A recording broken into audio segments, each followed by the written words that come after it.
What's up, Mets fans? Welcome back to the Mets post-game show right here on both of our channels and on X. And this was a very, very inexcusable loss today. 4-0 lead. Couldn't get the last out. It seemed like any pitcher who came in, from Severino to Garrett to Young to Stanek, the 2-out RBIs killed the New York Mets today. And look, they didn't score any runs past the fourth inning.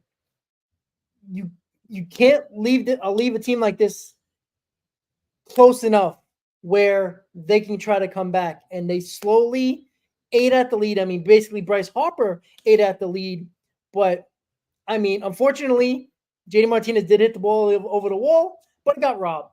And it is an inexcusable loss. And we'll get into the breakdown of this game. I'm upset at Reed Garrett's pitch selection. I'm upset with Mendoza's choice of relievers after Severino.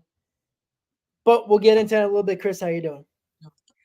Yeah, I'm not doing good. I'm not doing good. This is not a good loss by any means. This is a game that you should have had going up 4-0. They let their foot off the gas. They really did, as opposed to yesterday. Yesterday it was awesome because they just kept on tacking on runs after they broke through against Aaron Nola. Obviously today they got to Colby Allard very early, and not to correct you, but I will. They didn't score past the third inning of this game. That's absolutely unacceptable and inexcusable if you're the New York Mets. Obviously, Luis Severino, it was kind of a matter of time before Bryce Harper got going. He was riding into this series on an unreal pace over the last week, right before the Phillies met the Mets. And this is just not a good loss. It's not a good loss whatsoever. Was happy to see the production from the lineup to start the game. But again, against these elite teams, because the Phillies are elite, right? Yep. You cannot let them hang around. And that's exactly what the Mets did. You see Danny Young, frustrating. As a lefty, you need to get that lefty bat out, the first batter of the inning, right? Screw what happens there on from the righties, right? Because you did your job in terms of getting out that lefty. Again, he didn't do his job. Reed Garrett got a massive strikeout for the second out. And again, he hung one in the last pitch of that at bat. So not good at all. Not good at all, Rob. Yeah, like Severino, look, he left a couple of pitches in the wheelhouse of Bryce Harper. You give it up to one of the better hitters in baseball. Okay. But when it comes to the relievers, right? It seems like Reed Garrett has been put in situations where there's always runners on base. If you were going to have Reed Garrett available, why not start him on a fresh inning? I don't know. It just annoys me because Reed Garrett has to be absolutely perfect with runners on every single time. And we all know that's almost impossible. And the other thing, that pitch to Stevenson, your third best pitch today is your slider. Why wouldn't you go to your fastball that you're throwing 99 today or your splitter? Why would you go to your third best pitch that, I'm a left-handed batter, that is the wheelhouse of a left-handed batter, low and inside. You can't throw that pitch. Maybe a backdoor slider. And first I was like, all right, I looked at the replay real quick. I was like, oh, did Alvarez set up outside and he just missed location? No. That he set up inside. So he was looking for that backdoor, the back foot slider. You can't throw that to a lefty unless you're absolutely perfect. And that should be your best pitch. You should be throwing your best pitch on a 3-2 pitch to Cal fucking Stevenson. You didn't do that. Like, that pissed me off as it is. And then, all right, Stanek comes in and gives up that extra insurance run, which the Mets lacked to get after the third inning. Right? This game is in the bag. Severino was cruising. Yeah, he gave up the solo to Harper at first. All right, we still got a 3-run lead. But we had to tack on. The offense did a terrible job after that. Like, it's frustrating because, look, 14 games to go now. By the end of the day, we might be tied for a third wild card again if the Dodgers don't beat the Braves. Like, the opportunities to gain games especially when you're winning a freaking ball game with 4 runs and one of your better pitchers on the mound. You got to win that ball game.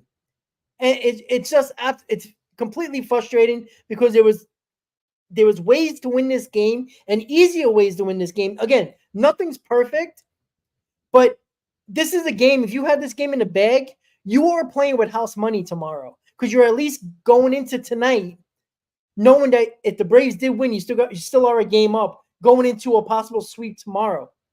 Now they got the momentum. We got David Peterson coming off his worst start of the year, and now we have to hopefully try to win this series in the rubber game. Now it's completely frustrating. Completely frustrating. Yeah, I mean, do I really have to add on to what you just said? I absolutely agree with you 100%. For me, also the insurance run that the Phillies got in the last inning in Stanek was just brutal, right? Because at that point, you see what happened in the next half inning with Luis Angel Acuna. And by the way, to take a positive from this game is Luis Angel Acuna with how he looked at the bat. Obviously, 2 singles. He looks sound. I only believe he made and was able to make, right, 1 put out in that 8th inning on the pop fly. He didn't get much hit his way today. But again, not many other positives to take away. Starling Marte, I guess, continues his rake job at Citizens Bank Park of his career, right? He had a nice little triple there. I believe it was a triple for a couple RBIs. He had 3 RBIs on the game, which was awesome. But again, you make those mistakes to Harper and you're going to pay for it. You are going to pay for it, right? Luis Severino, again, also walking, I believe, Trey Turner right before that second Bryce Harper home run. Can't give up those free passes. And another thing that I want to talk about, and it looks like Carlos here is bringing up the name Pete Alonso. I don't even care about Pete Alonso in terms of, the offensive production at this point. We've talked about this numerous times, and I don't want to beat a dead horse here in terms of the Pete Alonso discussion. But can he make a throw to first base? Because right before that Bryce Harper solo home run to the opposite field, he made an atrocious throw. And I'm not going to blame the home run on that kind of throw, but you saw Luis Severino had to sort of extend his leg to get the runner out, which was Trey Turner, a speedy runner. Make a good throw and lead your pitcher so he doesn't have to contort his body and sort of, almost injure himself at this point, right? We saw the same thing happen with Francisco Lindor trying to go back and reach for the bag. And we know that he hurt his back. He's not in the lineup today. So Pete Alonso, his throws are going to get somebody hurt, right? I know there's no injury news on Luis Severino. I'm not going to make any excuses, right? But that throw, it's been a nightmare this entire season. Pete Alonso has not gotten that throw down. And so, again, like I said, it might seem like I'm nitpicking, but when you take a look at the star of the Mets unraveling, again, not going to blame that throw, but that needs to be better because, I don't know, Luis Severino just didn't really look right after that, to be honest with you, and surrender that solo home run. But again, it is what it is. You need better execution, right? And you just need better at-bats late in the game. It sucks, and my heart essentially just sank when I saw JD Martinez robbed of that home run. I mean, he hit it to one of the deepest parts of the ballpark. It was a great swing. I thought he got all of it, right? And he did off the bat. And the guy just makes a tremendous play. I mean, Cal Stevenson coming into this series, right? This entire season, no home runs on the season. Not only does he hit the go-ahead double, right? And in the next half inning, he saves his pitcher by robbing a home run. That is the best stretch of an inning that Cal Stevenson will have in his entire career. No disrespect to him, but what he's produced so far in his career and what he just did today against the New York Mets, you just can't make this up, Rob. You can't make this up. Yeah, and look, I mean, what do you like? I think I'm telling you right now, if Martinez would have hit that home run and we tied a ball game, I think we win that ball game. I think the momentum shifts back in our favor, and I think we find a way to win the ball game. Because even after that catch, the Mets got a couple of guys on, and extended the inning a little bit. So and they didn't score obviously, but it's a frustrating loss. Like, little things, and this is not making an excuse because they did score 4 runs, but moments like that, you would want Lindor in that lineup because look at the 9th inning, right? Lindor would have been up in that spot. I know Iglesias did well, but he went 2 for 4 today. Acuna went 2 for 3. So I mean, but we were looking for the flair of the dramatics. We were looking for that home run ball, right? We got the runner on, and it was just not good at bats for the most part. And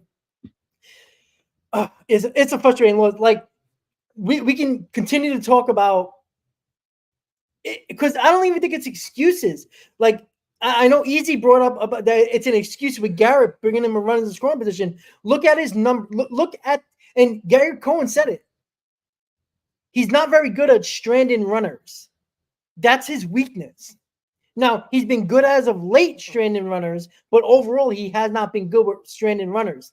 He's been put into games almost all the time in less than a clean inning. He's always trying to clean up everybody else's mistake.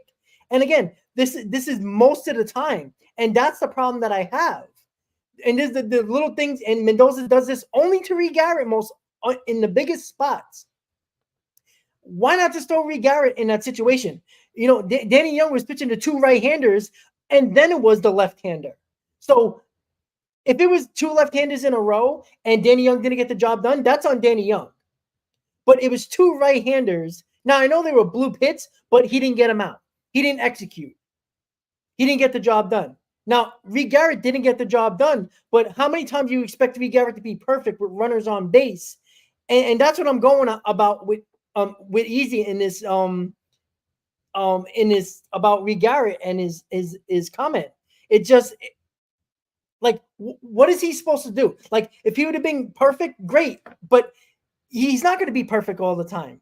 And it was a bad situation from the start. Did anybody feel good? He got that strike. He got that I believe he got that strikeout to get the second out, but the third out he couldn't get until after he gave up the runs. So it was a rough one, and it obviously his those runs weren't his to earn. It was Danny Young that put those guys on base, but it was just a tough spot for him where he's been pretty damn good. I just didn't like the pick selection to Cal Stevenson. It just didn't make sense.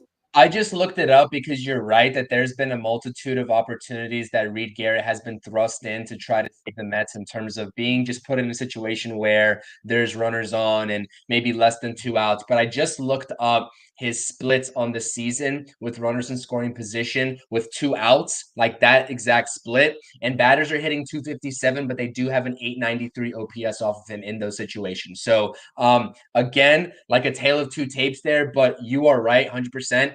Didn't like the pitch, but again, you know, I look at Danny Young and I'm like, that's inexcusable for me, right? How many times, again, like you mentioned, to back your point up, are you going to expect Reed Garrett to go into these situations and pick the guy up before him? Like, there's only so many times he can act as Superman, and that goes for everybody else in this bullpen. So, again, it's not like Danny Young went out there and walked batters. He let up 2 singles. But when you're in this stretch of games, you're getting brought into a situation, right, where it is crunch time. And that's, I think, what the frustration level is with myself and you right now, Rob, in terms of overall bringing Danny Young into that game.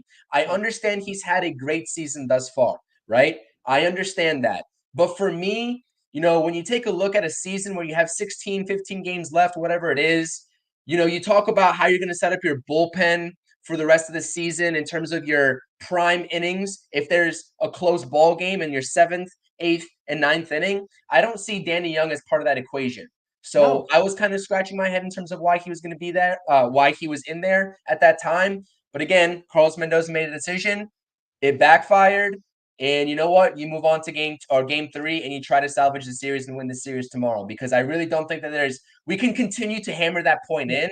But again, it's a moot point at this point.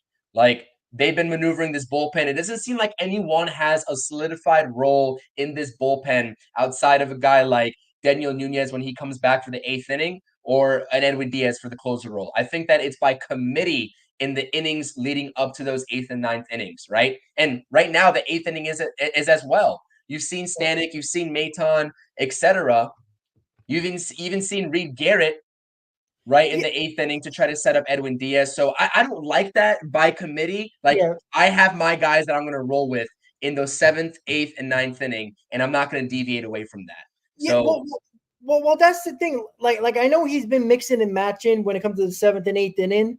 ever since Nunez went back on the IL and is now done for the season, it still didn't make sense. Like, even matchup wise with Danny Young, it didn't make sense to start that inning with two righties starting the inning. You know what I'm saying? So, like, that's what I don't understand. Like, Danny Young is not your seventh inning guy. This is, whatever position you want to be in, matchup or seventh inning guy, Danny Young is neither.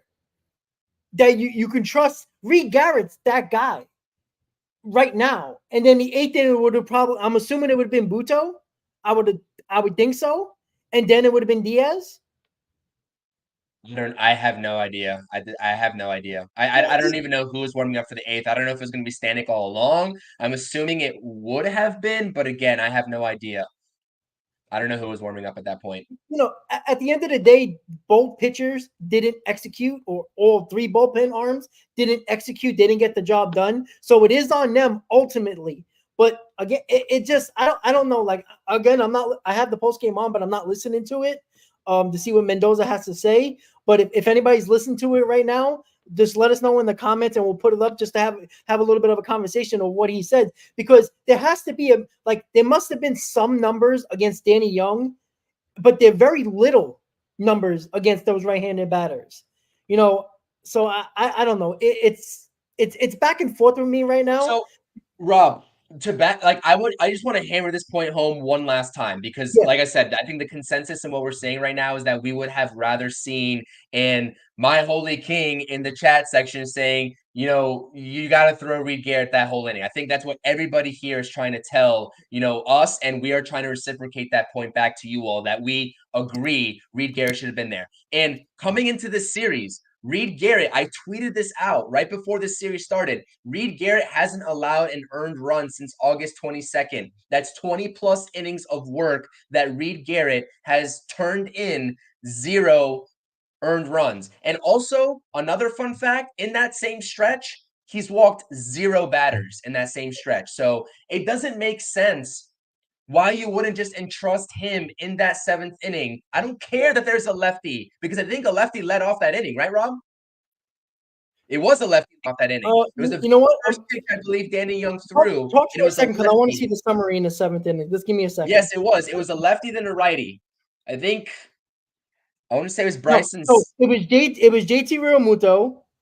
Then it was Brandon Marsh. Oh wait, no. Brandon Marsh, Weston Wilson, and Cal Stevenson. Really? In the 7th? Yep. Realmuto, Marsh, Wilson, Stevenson. Yeah. Okay. And then I'm mistaken, because I thought it was a lefty in the ballgame at that point. So it was righty, lefty, righty, lefty. Okay, I mean, I guess Mendoza saw the 2 lefties coming up and was just like, listen, hopefully he gets the first out. Again, I don't agree with the thought process. That has to be Reed Garrett's inning. I understand. I 100% agree, right? I mean, he got Marsh out, right? So, okay. But, I mean, I don't know. It was just a weird inning. Again, we wouldn't be talking about this if Danny Young would have got the job done. But I don't know. It just came full circle, because you let Reed Garrett, basically you left him to the wolves there, and it just again. It was. Rob, I am right. It was Bryson Stott that led off the inning. I told you, Danny Young in the bottom of the 7th inning. Bryson Stott led off the inning, single to left, and then JT Realmuto. I'm sorry. I'm looking at the scoring. I'm sorry about that. That's my fault. That's on me. Yeah. Okay, so I was right. That makes a little bit more sense to me why Carlos Mendoza did that. But again, like I said, I don't play these matchups like the New York Mets and all these other teams do. I don't buy into that. So even if it was a lefty leading off, I'm still giving the ball to Reed Garrett, because his body of work over the last 2.5 weeks that I just mentioned trumps, right? It negates anything that you would have gotten with Danny Young. And I understand I'm not trying to take away a great season from Danny Young. I'm just going to have more trust in a tight ball game in Reed Garrett. And that's just is what it is. But again, Carlos Mendoza made the opposite decision, and this organization and we have to live with it. It's on tomorrow at this point. I think we're kind of beating the dead horse here with this talk, but I agree with you. I think we're on the same page here. Yeah. So I mean, again, this can go back to the offense, bringing it back to them, because they were the reason why this game got close late when Harper hit that 2-run homer and made it 4-3.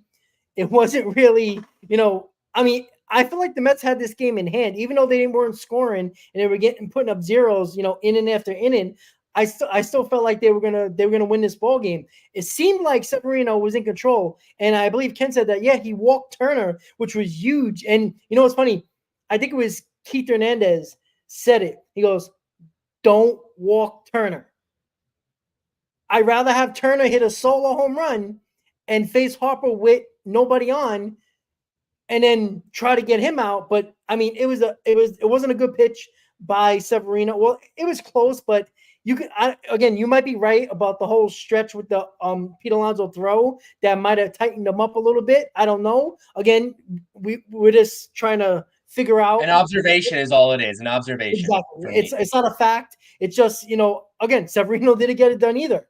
If he felt something, he should have said something, right? And bring somebody else in with a fresh arm. But I don't know. It's just look, if we were losing this game and we came back and then we lost, I would be like, damn.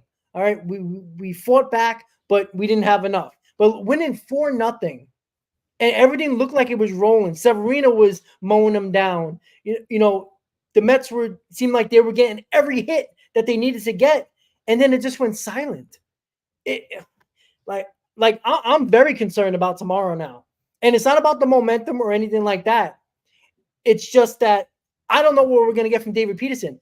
Look, he's had a hell of a year, and I'm not going to just push one bad game on him, and then say I can't trust him.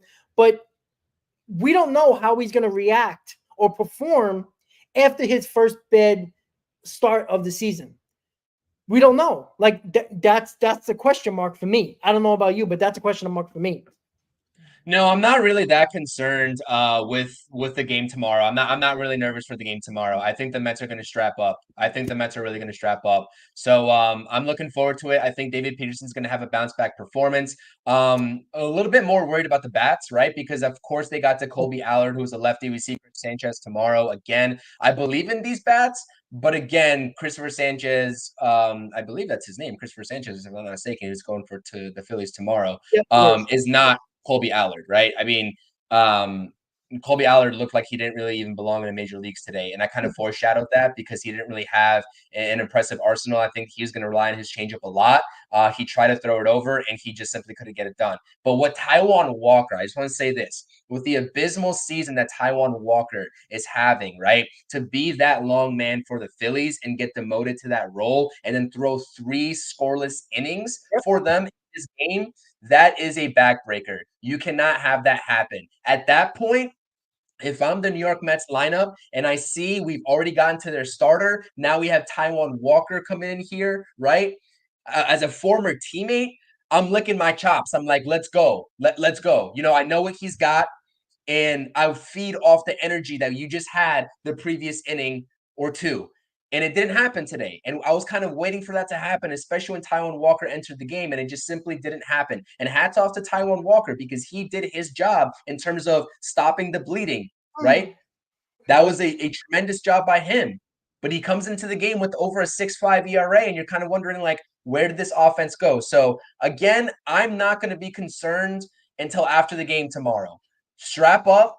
You had a brutal – it's not like the Mets were out of this game. This was their game to lose, and they lost the game. So they've proven to me at least that they can hang in there with the Phillies just like we all know they could. They can hang with any team in this league. Again, there's not one team that is above all else, even the Dodgers, right? They're beatable. The Braves just proved that yesterday. And teams have been proving that all season long. So the Mets are right where they want to be. I know this game slipped away from their hands, and it sucks because we're on the post game here trying to find the answers. We don't have all the answers because we're not listening to the actual post game to just listen to what's going on in Carlos Mendoza's mind when he made these decisions, and also the players' performances of why they stopped hitting, because it's both of those efforts that took, that's what it took for this loss to happen. But strap up, realize that this was a game that you should have won, and come back tomorrow and get the job done. You still have the opportunity to win a series, And we just got to hope that David Peterson brings his A game. We got to hope that the David Peterson that has shown himself all 2024 long outside of that Toronto start makes another impressive outing right into the 6th or 7th inning. And let's not forget, I want to be fair real quick. For those of you all who are watching, I want to be fair real quick to Luis Severino, because outside of those 2 mistakes, right, and that walk, he pitched a pretty good game, right? He gave you 6 innings pitched. I understand he made 2 mistakes to Bryce Harper, one of the best hitters in this league. It happens, right? Obviously, you don't want it to happen twice, but so what? It happened. He left you with a lead, even still. So I get the frustration with Luis Severino in terms of those mistakes and having it happen twice and walking Turner before Harper, and you can't do that. But again, he pitched pretty well. He had a nice mix of pitches, the sinker, the sweeper, and the four-seam fastball predominantly. So again, like I said, I just wanted to be fair to the starting rotation. I don't think that they deserve any sort of. I don't think they deserve to be killed, to be honest with you. Right? Jose Quintana shoved yesterday. Luis Severino did enough to get a win today. We hope David Peterson can replicate that tomorrow. Yeah, and I want to bring up a comment. Christopher said, "CP, that's why you walk Harper." No, what Harper hasn't hit a home run. I think over like 12 or 13 games. Like, he was in a major home run slump. Now, he was hitting the ball. He was like 11 for 14, but he wasn't hitting the ball over the wall. So no, you don't walk him. You don't put an extra runner on base when a pitcher's already struggling and you basically walk 2 guys. You don't do that. You just don't do that. This is not Aaron Judge here. All right. Harper's a big strikeout guy, right? He's a guy that strikes out a ton, and he hasn't hit home runs in about a week and a half. So you can't walk Bryce Harper there. He is a strikeout guy. Again, I wouldn't have walked him. But I wanted to bring up one thing when it comes to the New York Mets and bounce back performances, right? Because they got to bounce back tomorrow. They did it after the Padres series. They did it after a tough loss in Arizona. They find a way after a bad loss, because this was a bad loss, to bounce back the very next day and take care of business. They've done it most of the season. They've done it recently. Now I'm hanging my hat on that right now, because what else is there to hang on, right? There's 14 games to go. That's it. So, they got to bounce back. They don't have a choice. David Peterson, after his one bad start, got to come out there and pitch really good. And the offense that looked like they were really going to blow open this game, and they should have got more runs against the lefty that started, who was terrible. They had that bases loaded. They only got 1 run. They should have blew that game up way earlier. It should have been a no contest game.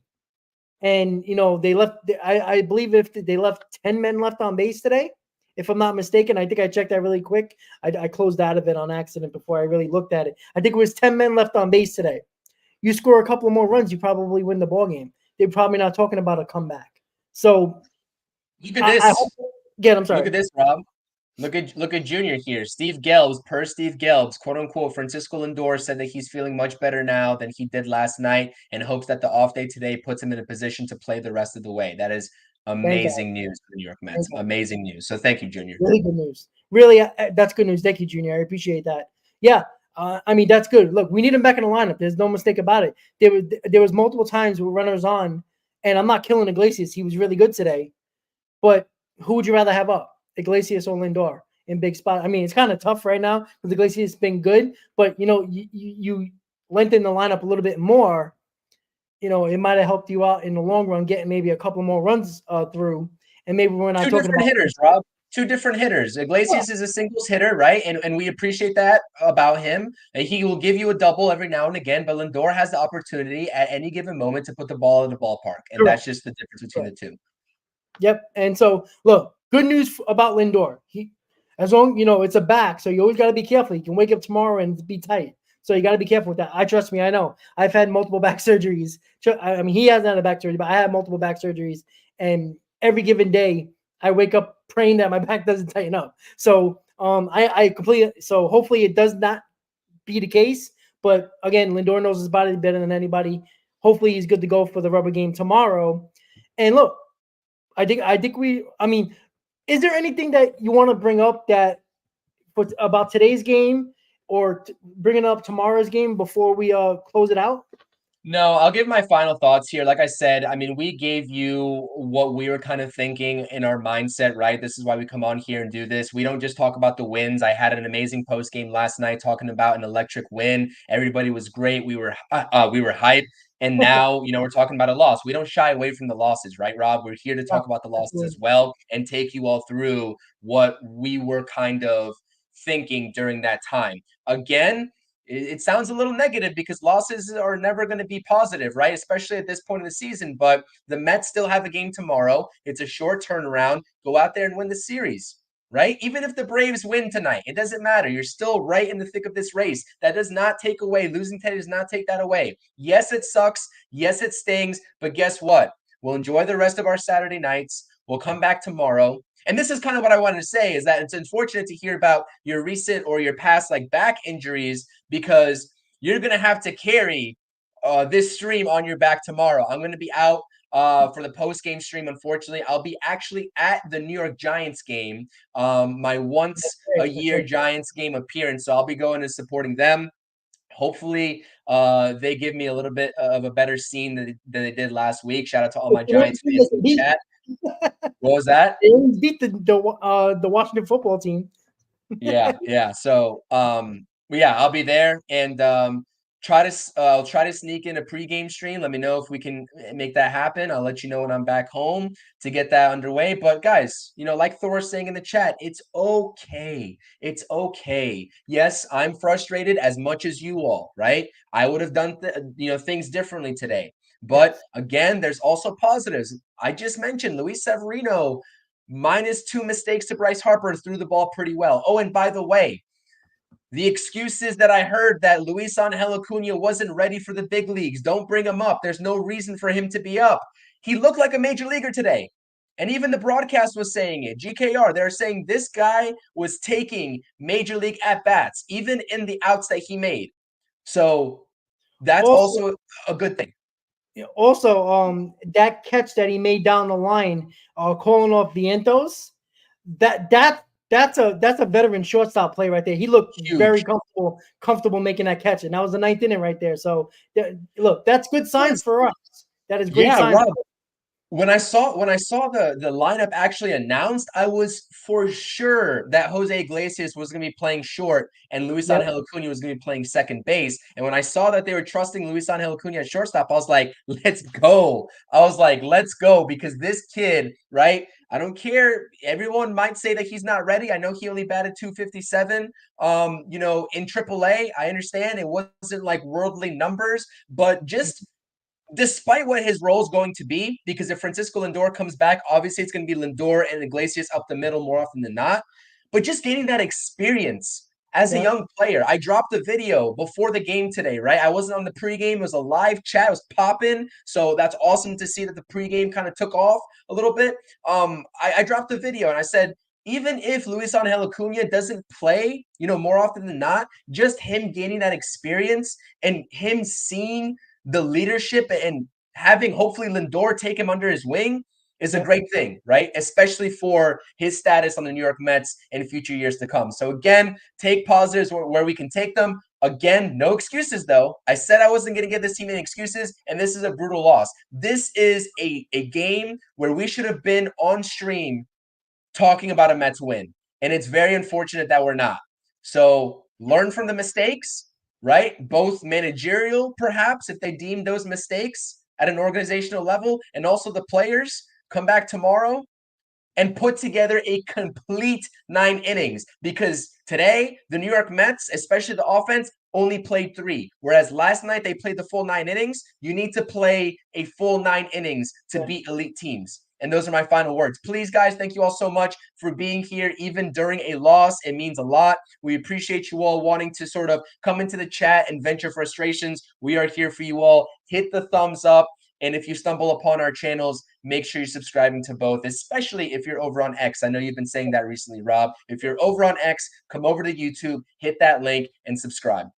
Yeah, absolutely. Make sure, guys, on if you're on X right now, just make sure run over to the channel, both our channels, and subscribe. We do pre, post, all types of crazy shows, roundtable, and all that fun stuff. Again, 14 games to go. The Mets could be tied for the third wild card, or could be a game still, depending on what the Dodgers do against the Braves do against the Dodgers, and we'll see. But thank you for tuning in to another Mets post game show. Mets lose 6-4 after leading 4-0 in the ball game, but the rubber game is tomorrow with David Peterson on the mound. With that said, guys, enjoy the rest of your Saturday. Let's go Mets, and have a great night, guys. See you tomorrow. Let's go Mets.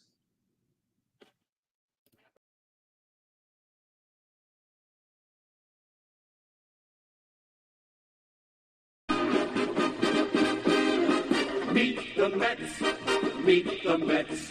Step right up and greet the Mets. Bring your kiddies, bring your wife.